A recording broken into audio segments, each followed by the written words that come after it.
Narcissist পার্টনারের সাথে থাকার ক্ষেত্রে যখন কোনো ভিকটিম আসেন, আমরা প্রথমে যে পরামর্শটা দিই, যদি উপায় থাকে তাহলে সম্পর্ক থেকে বেরিয়ে আসুন।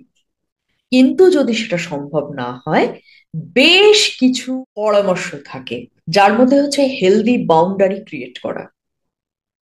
যে বাউন্ডারির ব্যাপারে বলা এত ছোট পরিসরে সম্ভব নয়। হয়তো আমি এরপরে আরো ভিডিও বানাবো, আপনারা যদি আরো বেশি জানতে ইন্টারেস্টেড থাকেন আমাকে জানাবেন।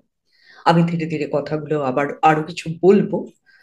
কিন্তু বাউন্ডারি প্রয়োজন।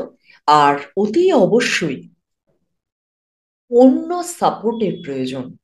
আর নার্সিসিস্ট পার্টনারের দ্বারা যিনি কষ্ট পাচ্ছেন, এক্সপ্লয়েটেড হচ্ছেন, তাকে কিন্তু থেরাপিস্টের কাছে যেতেই হবে হিলিং এর জন্য। এছাড়া এই ট্রমা থেকে বেরিয়ে আসা, নিজের আগের মেন্টাল রেজিলেন্সকে ফিরে পাওয়া অসম্ভব ব্যাপার। যারা আমার চ্যানেলটাকে সাবস্ক্রাইব করেছেন তাদের আন্তরিক কৃতজ্ঞতা জানাই। আর যারা এখনো সাবস্ক্রাইব করেননি তারা কিন্তু তাড়াতাড়ি সাবস্ক্রাইব করে নিন, না হলে এই চ্যানেলটা আর খুঁজেই পাবেন না। সবাই খুব ভালো থাকুন, সুস্থ থাকুন, আনন্দে থাকুন, আলোয় থাকুন।